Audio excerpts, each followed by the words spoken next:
Muitas vezes, olhamos para o passado para nos compreendermos a nós mesmos.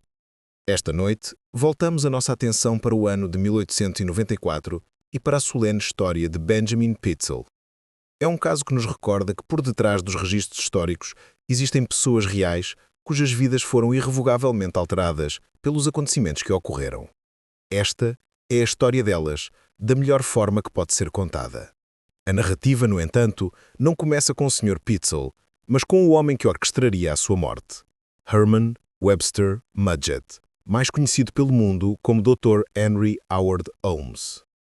Em 1894, Holmes era o proprietário de um vasto e labiríntico edifício em Chicago, um hotel apelidado pela imprensa de Castelo da Morte.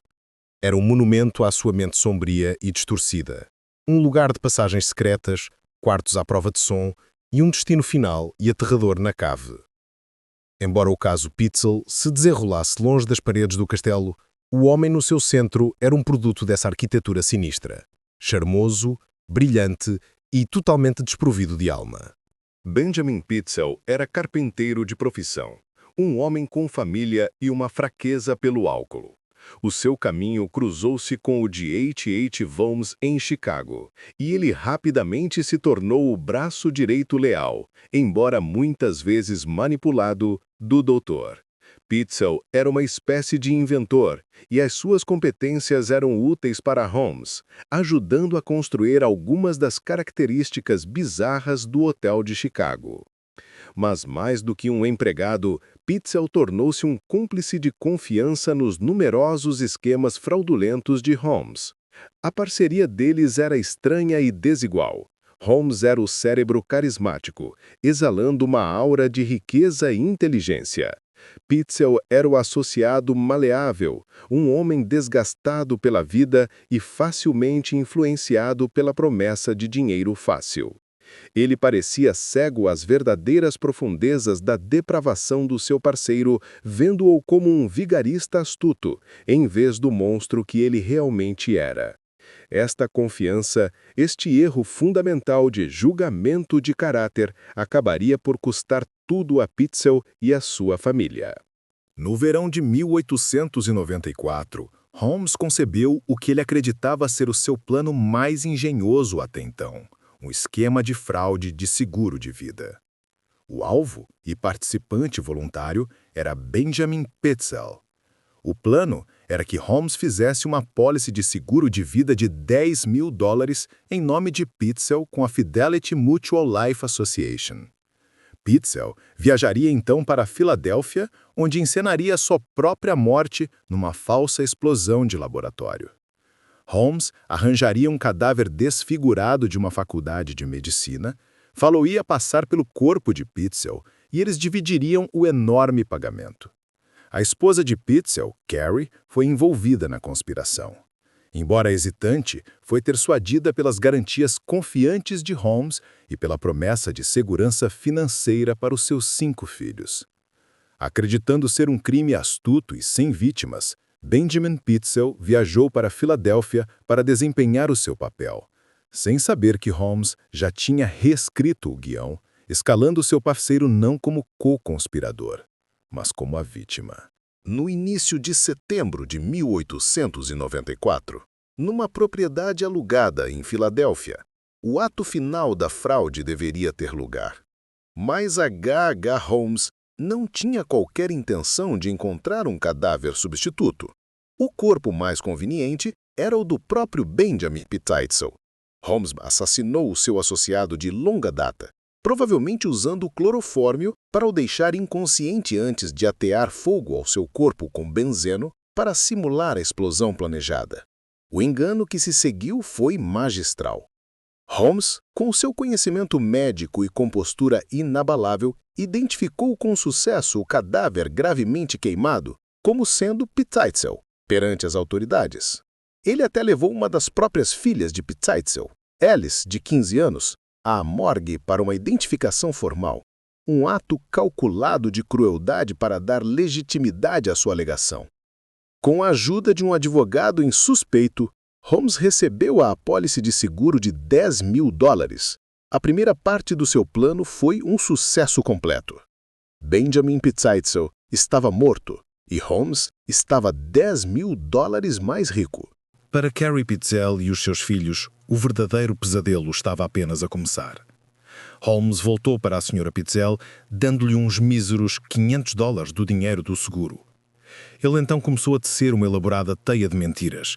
Convenceu a viúva enlutada de que o seu marido não estava morto, mas que fora forçado a esconder-se em Londres depois de a fraude ter corrido mal. Ele alegou que inimigos poderosos os perseguiam e que, para sua própria segurança, a família tinha de ser separada.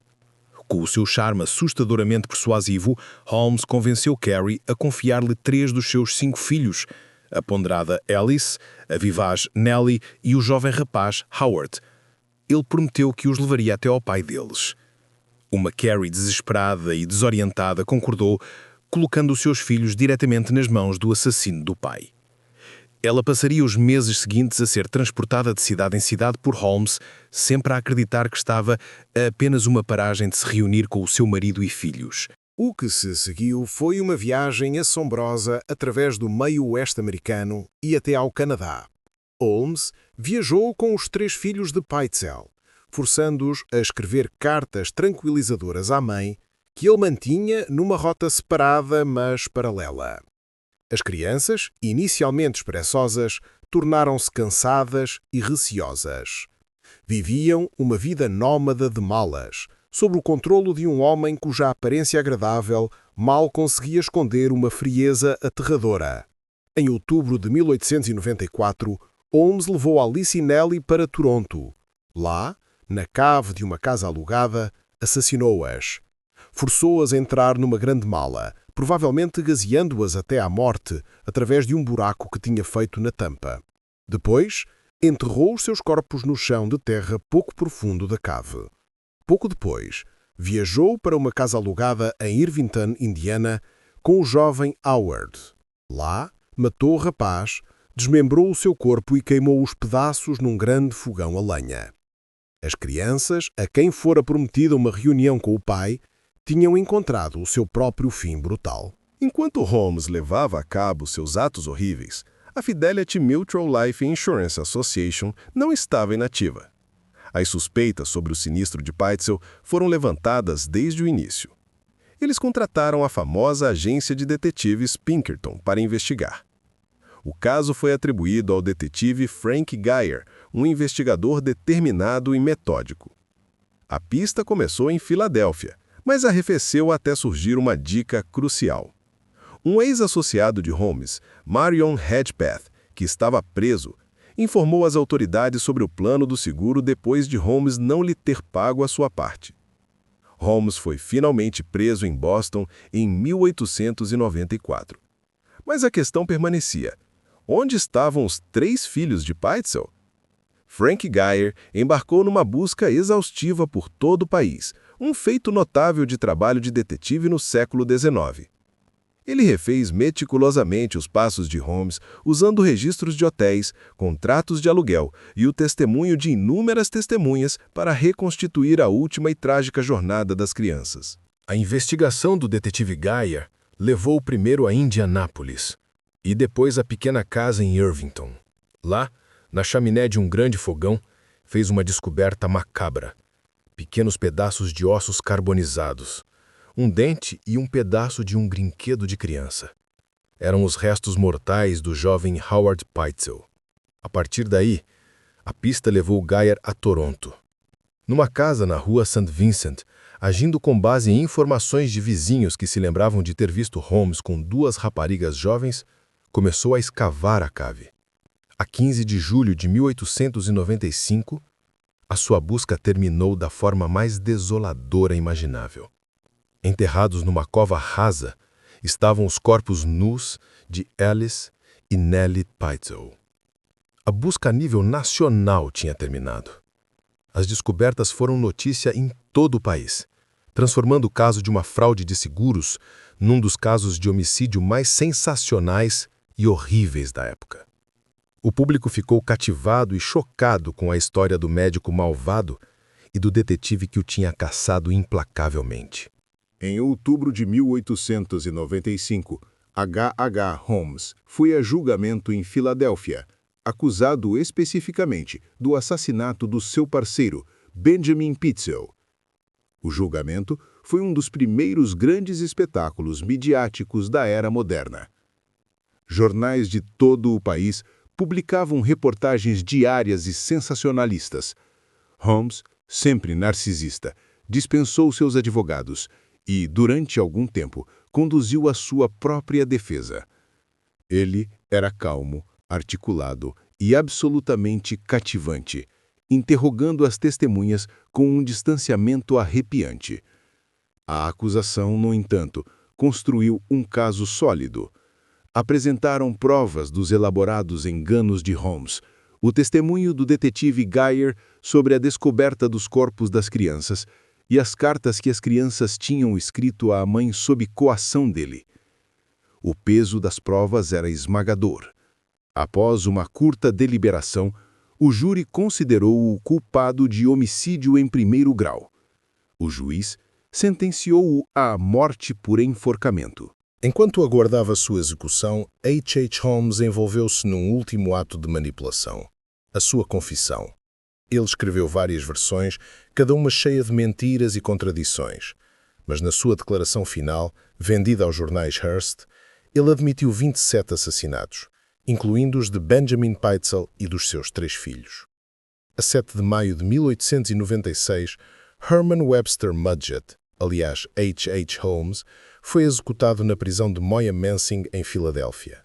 Morreu como viveu, um enigma calmo e enervante. O caso deixou uma cicatriz indelével na psique americana. Foi a história de um monstro moderno, um homem que usou o anonimato de uma nação em rápida mudança para cometer atos indizíveis. Mas, no seu cerne, é a trágica história da família Pitezel, atraída para uma teia de enganos por um amigo de confiança e, por fim, destruída por um predador que se escondia à vista de todos. Obrigado por ter passado este tempo conosco. Refletir sobre estes eventos passados é uma forma de recordar os indivíduos envolvidos e o impacto que as suas histórias tiveram nas suas comunidades. Se tiver algumas pensações sobre o caso de hoje, convidamos a partilhá-las respeitosamente nos comentários abaixo. Esperamos que junte a nós na próxima história real.